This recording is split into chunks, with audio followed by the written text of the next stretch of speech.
Peace. What's good, YouTube? It's Kareem back again with another video. Alright, so today we're going to get into detachment and how it can benefit you on your path to enlightenment. So detachment, while it's not always overtly talked about, it's definitely usually esoterically talked about. In many scriptures, many religious texts, and many spiritual systems, the concept of detachment has evolved. From ancient systems, it's been taught as the dual nature that man possesses within himself, right? In Hinduism and Tantra, we see that there's two different natures that man possesses, that of a lower nature and that of a higher nature. And inside of the Abrahamic sects, it's also referenced as between the flesh and the spirit, right? And it's commonly referenced in the Bible as flesh and spirit as well, which is why the New Testament, a lot of it centers around basically the flesh and how the flesh in and of itself is, and its desires, its lower desires, are inferior to the spirit. And the same thing is echoed in the Quran, in Islamic, and it's also echoed inside of Judaism. And so over time, these systems of detachment has evolved into modern day Stoicism, and they all actually, at least the Abrahamic ones, they had their roots in Gnosticism, right? And Gnosticism, in essence, it's also, since Gnosticism has been evolving and ever changing, it's really the foundation and the root to the overall message that most of these spiritual systems are trying to give you. And that is that the world that we live in, the matrix that we live in, isn't necessarily real. And when it comes to the flesh isn't necessarily real. And Gnosticism, what it does is it takes some of the exoteric religions, right? And basically because they got many of their stories from Gnosticism, right? So, but it takes those things, what was exoteric, and makes it very overt, right? And so a lot of the hidden meanings that were put on many of these texts in Gnosticism, they are blatantly stated and blatantly obvious. And then sometimes that may not always be the case, but it's much easier to understand than it is in certain texts, certain religious texts, where it can be very mixed between exotericism and esotericism. So today we're going to get into the Gospel of Thomas and a little bit of another book called The Gnostics by Jacques Le Carrière. So the Gospel of Thomas. In the Gospel of Thomas, there are many references to detachment, right? Detachment in and of itself is in essence you living a life, but you're not living a life for the purpose of sustaining life. You are living a life so you're going to move on from that life, but you're not attaching to anything here. You're not building your roots here. You're not building a foundation here and staying here. The purpose of the spiritual journey is to evolve and transform, and that's the nature of everything in this universe. The nature of the universe is transformation, right? And that's essentially what all these spiritual systems, religious texts, everything has really been trying to say. You are here to transform. You are not here to attach. And how you do it is up to you, because there's many different paths to enlightenment, but you are here to transform into something new and something greater. So this is mentioned quite a lot of times in the Gospel of Thomas. In verse 3, Jesus said, "If those who lead you say to you, 'See, the kingdom is in the sky,' then the birds of the sky will precede you. If they say to you, 'It is in the sea,' then the fish will precede you. Rather, the kingdom is inside of you, and it is outside of you. When you come to know yourselves, then you will become known, and you will realize that it is you who are the sons of the living Father. But if you will not know yourselves, you dwell in poverty, and it is you who are that poverty." And so what he's saying here is that basically there's going to be a lot of things that tell you, enlightenment or the kingdom of God or heaven is over here, right? And because of that, the agendas will be pushed so that you are able to attach to these things. And so there's always going to be something that's basically when you seek these things outside of you, right?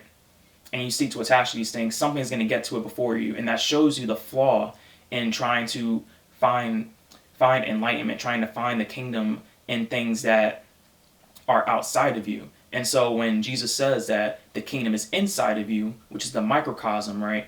And inside the microcosm, you can find the secrets outside of you. But he says that it's inside of you first, because going within is how you figure out where the true kingdom is, how you figure out where the true enlightenment is, the true meanings are, the true secrets, the true mysteries, right? Whereas if you are focused on what other people are telling you and you're seeking it in other places, without going within first, then you will suffer, right? And you will never find the meanings and the answers, and the enlightenment, and the transformation outside of you. It's all within. And so you find this by detaching, right? And saying, okay, well, it doesn't matter what others are saying is the path, what others are saying is the truth. What is my truth? What is my path? What is my version of enlightenment? And when you begin to find that within you, and you realize that it's within you, and you gain that knowledge of self, then you have everything. You have the kingdom. You have the enlightenment. And as I've said in other videos, it's all within you. You just have to really see it. And it all starts by taking that journey within. And he says, if you don't know yourself, you will dwell in poverty. And it is you who are that poverty. Because not knowing yourself simply means that you are detaching from the kingdom. You are detaching from the universe. You're detaching from your own enlightenment and your own heaven, right? So not knowing yourself is a disservice. And so the only way you can truly know yourself is if you let go of the matrix that's presented to you. How the matrix plays on your desires, tells you that, success, fulfillment is in materialistic things. It's in sex. It's in more materials, more cars, more money, this and that. Where humanity's going. See, all that shit doesn't matter. It's all within you. If you can find that within you, then you'll know true peace. Then you'll know true enlightenment. Then you'll know true heaven, because you're seeking it from within. And you're not going where the rest of the world is telling you to go, where other people are telling you to go. You're going where your soul tells you to go. All right, so verse 8, it says, the man is like a wise fisherman who has cast his net into the sea and drew it up from the sea full of small fish. Among them, the wise fisherman found a fine large fish, and he threw all the small fish back into the sea and chose the large fish without difficulty. Whoever has ears to hear, let him hear. And so in this verse, Jesus is basically saying that out of all the things that you can search for, out of all the things that you can find, when you first turn within and you find the largest part of you within, you don't need anything else. You can let everything else disappear, right? You have it, basically that largest thing that you're finding, letting go of all the smaller things. When you find that one large thing, you can piece together all the pictures. You can piece together all the symbols to your enlightenment, all the symbols to your inner fulfillment, just off of that one large thing. Because you find when you detach and you find that inner peace within yourself, you find that inner understanding within yourself, you won't need everything else to complete that picture. And it only takes, see, this is another way of saying that less is more, right? When you really understand the way that your higher self communicates with you, the need for other things outside of you diminishes greatly, right? And so that's essentially what this verse is trying to say. And then in verse 42, it says, become passerby. And the reason why it says to become passerby is simply because of the fact that everything in this world is ever changing, ever evolving, ever transforming, right? And like I said before, the nature, what humanity has evolved into is finding your fulfillment and trying to build a legacy here, trying to sustain here, trying to go somewhere with humanity here, and to pass by all of that, to be in the world and not of it, passing by but not attaching to anything here frees you from building up further karma. It frees you from having to learn further lessons and how to let go of these things. When you pass by something, it's like you driving by. Like this is Earth, right? And you're just driving past it, and you have an experience here. It's fun, but you can't stay here because you know that you have to get home eventually. This is what becoming passerby really means. You don't want to hold on to everything here. You don't want to hold on to family. You don't want to hold on to friends. You don't want to hold on to ideas, that sustain humanity, that sustain the earth. See, these things are good to contribute to, yes, right? But ultimately, you want to build an unhealthy attachment, an unhealthy dependency on this. You don't want to say, this is my home, right? Because your home is in a higher place, right? And this is all an illusion. So to build a home in this matrix, right, means that you're not ready to be unplugged and go into the truth of your being, the light of your being, which is beyond this flesh and blood, beyond this matter body, right? And so in verse 56, he goes on to say, whoever has come to understand the world has found only a corpse, and whoever has found a corpse is superior to the world. So what this is saying is basically that the world in and of itself, this matrix, is dead. It's the nature of death in the first place. Your human existence is actually death in comparison to your true self, in comparison to the light within you. And so when you understand the world, you find that the world, yes, while humanity is presented as something that's, that's something great, benevolent, transforming, at the end of the day, really, the earthly existence and the human existence is nothing more than death. And and when you find this and you understand this, you become superior to the world because you know and you understand death. When you know and you understand death, you can rule your life. And the reason why you can rule your life is because you lose that fear. You lose fear through understanding and wisdom. And so, understanding the world and finding a corpse, right? You understand that you don't want to attach to something that is immobile, right?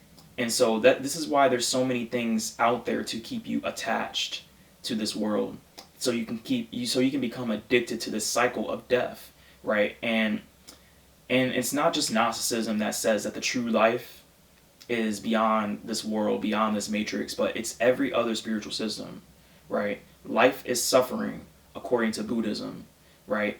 In Christianity, Jesus constantly talks about the kingdom of God is coming, letting go of the flesh. And in the Quran, it's stated so many times that you're not supposed to build your attachments to this world that Allah created. You should be focused on the hereafter. And even in Hinduism, and there's many different ways that this is said, right? All these things tell you to go within and to find the light within, right? And because if you stay outside, focus on this world, right, then you are going to be attached to nothing but death, cycles of death, right? Reincarnation, is nothing more than a cycle of death, bringing you into the light of your higher being and then bring you all the way back here to learn another lesson, right? What we're trying to do here in the occult is understand our lessons and transform after understanding them and moving on, right? See, the purpose of a video game is to beat the video game. But if you keep replaying the same levels over and over again, you'll never beat the video game, right? So this is essentially what finding a corpse in the world gives you an understanding of. It gives you an understanding on how to move to the next level, right?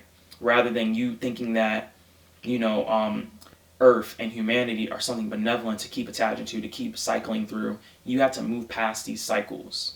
And that's essentially what they're saying here in the Gospel of Thomas. And so another thing, verse 63, there was a rich man who had much money. He said, I shall put my money to use so that I may sow, reap, plant, and fill my storehouse with produce, with the result that I shall lack nothing. Such were his intentions, but that same night he died. Let him who has ears hear. And so here, it doesn't matter how rich you get in this world. It doesn't matter how much abundance you build in this world. See, because when you build that much abundance, right, if you're not secure within yourself and you have fear, it's going to, the law of rhythm is going to bring you all the way back if you're not secure within yourself, right? Because there's many different cycles that we go through when it comes to success and failure.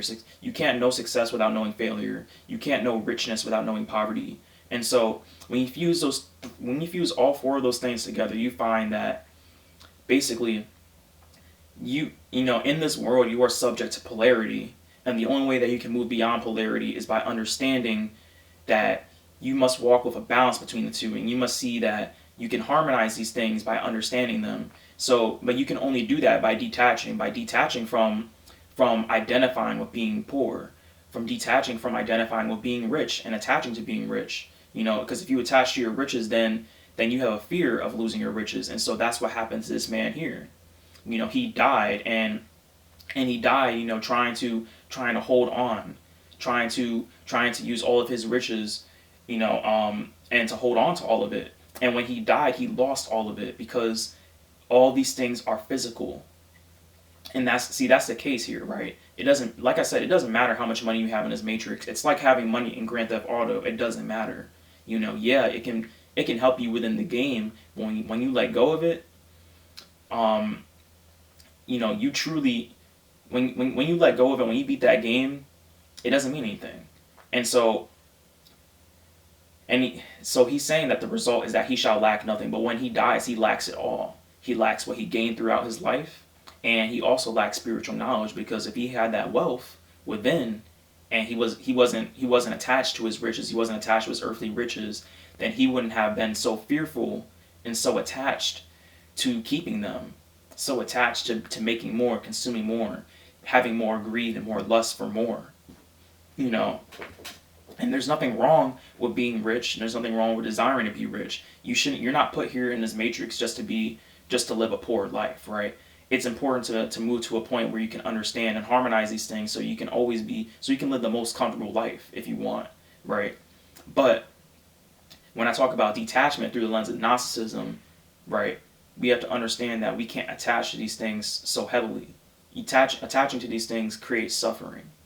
And that's essentially what they're trying to say in many different scriptures.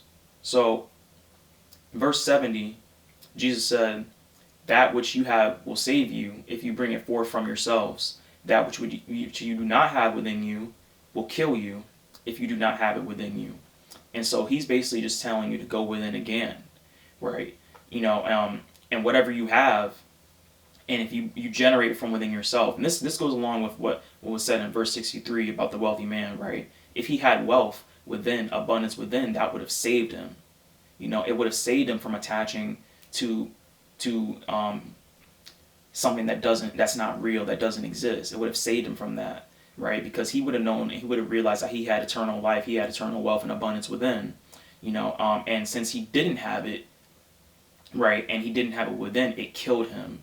And so essentially what we're trying to understand here is that if you can't generate anything from within, you become a slave to it. If you can't generate wealth from within, you become a slave to your lack. If you can't generate happiness within, you become a slave to things that produce excitement and happiness outside of you, right? If you can't generate love within, you become a slave to relationships, trying to find love in other people, trying to find fulfillment in other people. You see what I'm getting at here? This is exactly why detachment is one of the only, no, not just one of the only paths, but it's essential to your enlightenment. Detachment is balance, because you're walking on a path in which you understand the lessons that come, but you don't keep repeating them out of fear of moving on. You don't attach to certain parts of the lessons. You gain a holistic understanding of things, and you move forward. That's what detachment is giving you.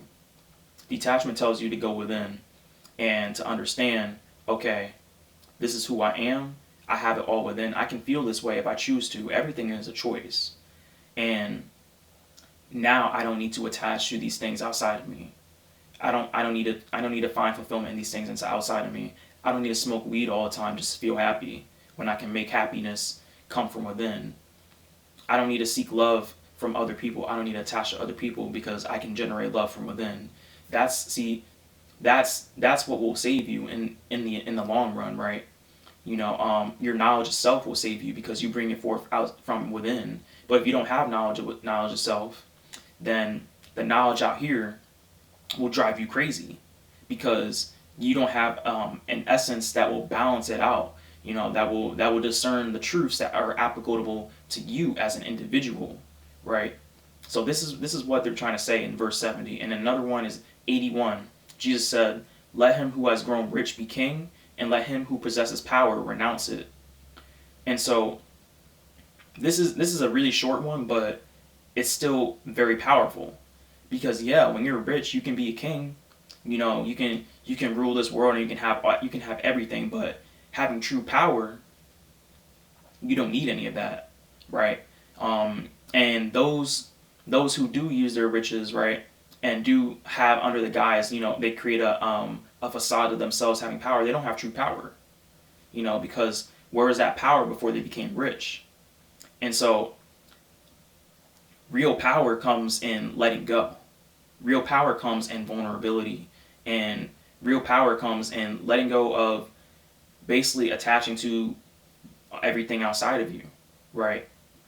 You know, the one who rules the world is one who's not enslaved to the world, one who doesn't have attachments to this world, and one whose power doesn't come from this world, right? Because then his power is indicative of what is in the world. But if he has power within, he doesn't need to be king.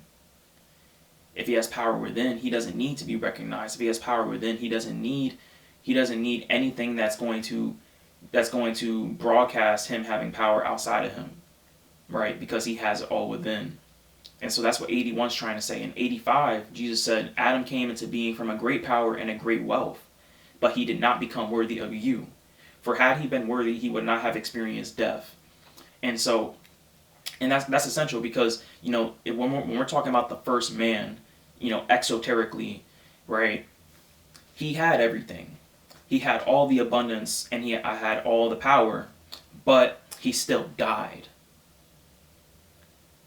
And he died as a result of choosing this world over choosing his higher nature. That's why Adam died. And so this is very key. This is another short one, but it still makes sense, right? And we have to understand this because, even with great power in this world, even with great wealth in this world, it still matters nothing in the end if you don't have it within, if you don't have knowledge of self within, right? And so, and see, the thing is, Adam experienced death simply because of the fact that, when it came to life, he let go of life. He let go of life in exchange for power, in exchange for wealth, right? And see, this is exactly what we're getting at here, right? Because we can't attach these things. These things hold us back. The only way that we can really know true life is to let go of this death that we're going through. This matrix is death in and of itself, right? And so, and we've all come from the same essence that Adam came from, right? We've all come from a great power. We've all come from great wealth, and we've just lost it. And now we're just experiencing death along with weakness and poverty, right? Depending on who you are. If you haven't, come into your own power yet, and so this is exactly what this verse is trying to say. And then the last one I want to say with Gospel Thomas is 1:12, where Jesus says, woe to the flesh that depends on the soul, and woe to the soul that depends on the flesh, right? Because depending on this physical body, right, is, depending on this physical body and its needs, the ego's needs, the ego's lust, desires, when I get this, I'll be happy. When I get that, I'll be happy. When I become like this, I'll be happy. When I become like that, I'll be happy. Your soul suffers because in essence, you have to choose one or the other. Your higher nature or your lower nature. Your ego or your higher self. The soul or the flesh.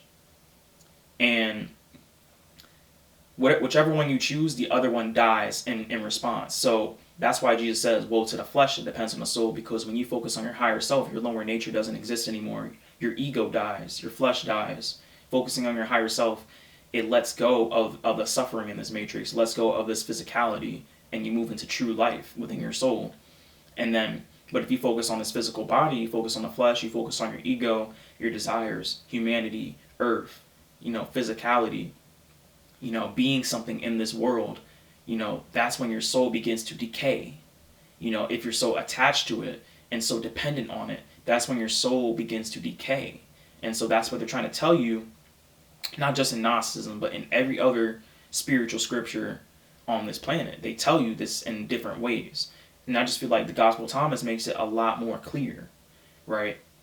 And before before we go here, I want to get into the Gnostics, right? By Jacques Le Carrière. So in the Gnostics, he has there's a quote from there, and it says, "I am in the world but not of the world" is the most basic Gnostic formula. It summarizes perfectly the feeling of being relegated to the lower depths of the cosmos, of living on a planet and in a fleshly body made of molecules that have agglomerated in the most dubious combinations in complex and inextricable amalgams, which in some fashion constitute the material support of our spiritual reclusion. The sadistic and perverse demiurge responsible for this world and our existence in it must have racked his brains to find the most incredible combinations of molecules, these indissoluble aggregates of matter, which make any escape from the carnal and planetary imprison impossible, or at the very least, very aleatory. So the problem is simple, and one begins to understand how the Gnostics saw it. Man, then, is a lifelong exile on a planet which is a prison for all of mankind. He lives in a body which is a prison for the soul. He is the autochton of a lost and invisible world. And so a lot of what I just said, from that book, coincides with what I just read in the Gospel of Thomas, right? Because the earth can only be a prison if you begin to attach to things on earth. And so that's what creates a lifelong exile. That's what creates life to be suffering, because life in essence is a separation from your higher element. And so the flesh becomes a prison for the soul, because while you're in the flesh, you are dependent on meeting the flesh's needs, or you're at least taught to be dependent on meeting the flesh's needs. And that's what keeps you a slave to this earth. That's what keeps you a prisoner on this earth, because you are focused every day on meeting the ego's needs, every day on sustaining yourself. That's why you got to work a job, so you can eat, sleep, and shit comfortably, right? That's why you gotta spend all the money that you work at that job for, so you can eat, sleep, and shit comfortably. Otherwise you're going to die, and the ego needs to find a way to survive. And so this is exactly the nature of your existence. And so that's a cycle. And when you break everything down and you understand things in that core element, it makes you yearn for more. That's why these spiritual systems have come into existence, because obviously we're not meant to stay here forever, and we're here to learn so we can move on. But you can't move on if you're on level 5 and you beat the game at level 10, right? And so we have to understand this, because understanding this and detaching, from the same cycles over and over again, right? Because that's literally all we do here: eat, sleep, and shit, right? And all the other basic needs that we do. And when we make more people just to do the same exact things. So we have to understand how to let go of these things, how to break these cycles, because if we don't understand it, then we'll begin to go insane in this cycle, which has happened, which is why dark ages happen, because we've gone insane in this cycle, in this circle of time. We've gone insane in this experience of humanity, right? And that's why they tell you the kingdom of God is within, because everything that you do outside of here is a distraction from what's within, and because it's a matrix, it's an illusion, it's a fake world, you can only get to know the real world when you understand what's within, because that fire within you, we all have an element of truth within us, and that's our soul. So you understand the soul, you understand the mind, you understand the real universe, but not this matrix that's outside that you're experiencing, not this physical body, which is an illusion that you're experiencing, or that your spirit body is inhabiting and you're having the experience in it, right? See, that this goes through many different levels, right? And this is only the first part of this series, because I'm still going to talk more about this as well.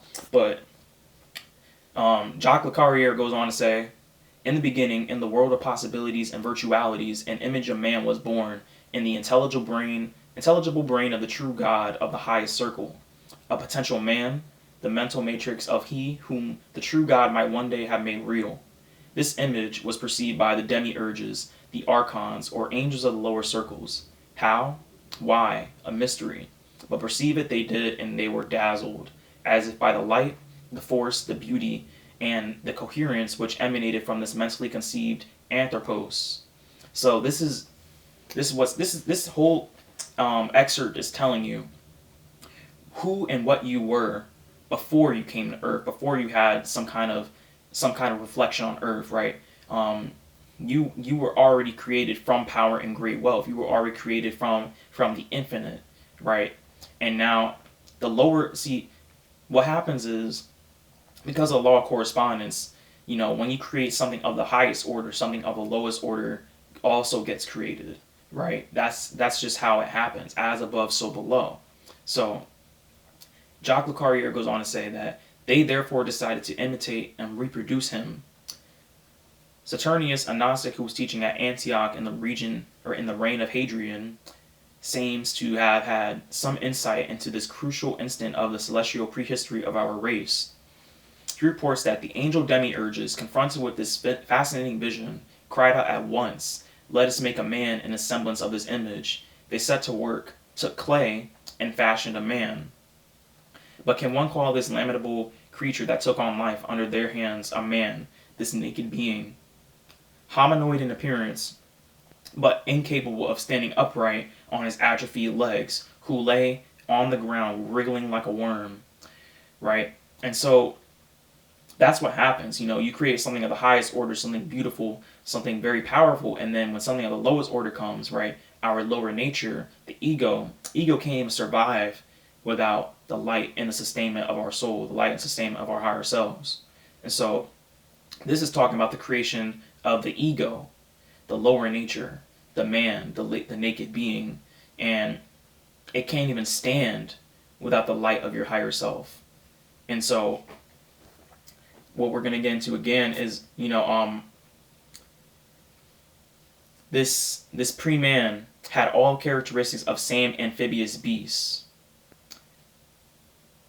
And the true God, seeing this error, this horror crawling on the face of the earth and threatening to populate it, took pity on the ineptitude of the angels, into this wailing worm he breathed the spark of life, which is your soul, and which instantly permitted him to stand up and speak.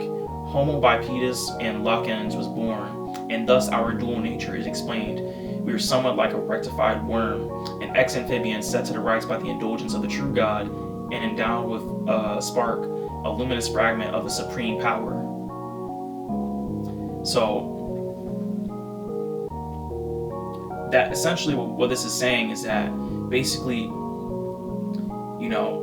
the only way that this ego, that this physical body can exist, like I just said, is with the essence and the light of your higher self. And so that's what keeps it alive, because without that spark of life, this ego would not be able to stand, and it can only stand with the light of your higher nature. And so we have to understand that, because that's very telling. So if because the more you attach to this flesh, the more you attach to this ego, the more animalistic you become, right? And the more your consciousness degrades. And so this is why detachment is very important, because by detaching, you find what the true life is, and the true life is within you. That spark of life is within you. That spark of life is what brings you up into your higher nature. But everything on this earth, everything in this matrix, that the ego uses to sustain itself, is temporary, and it's nothing more than something that you are passing by, and you have to let it go while you're passing by. Recognize that it's just another part of the game, and when you recognize that it's another part of the game, you understand how to beat that game. You understand how to get to the next level, how to transform. And so that's detachment, and that's a Gnostic understanding of detachment, and a occult understanding of detachment.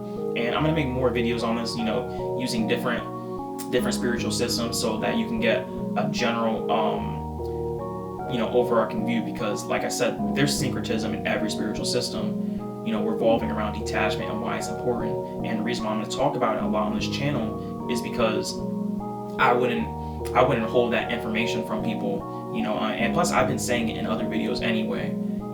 Detachment has helped me come to a full understanding of myself, and and by letting go, true peace. And that leads me to another thing. So 3 books I want to recommend. Get the Gnostic Bible if you don't have it already, because it has all those Gnostic scriptures and that I just talked about.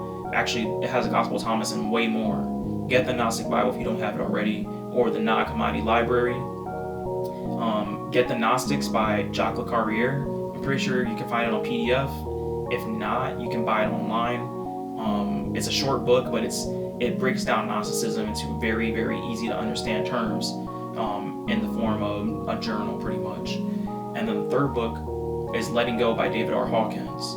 I recommended it many different times in my videos, but I'm gonna recommend it again because in letting go, in detaching, you can really understand the truth. You can let go of anything that holds you back. And that's essentially what we're trying to do here on the path to enlightenment. You know, on the path to ascension, you have to let go of what's keeping you down, what's weighing you down. And what's weighing you down is this ego and its desires and its need to feel right and its, need to debate. The ego's need to hold on, to be a victim, of everything around it, right?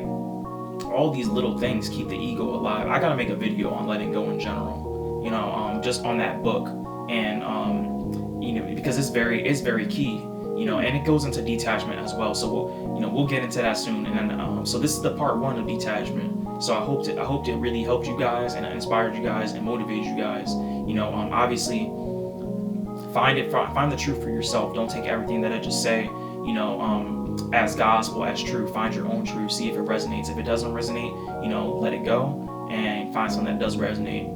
And I wish you all luck in your journey, and peace.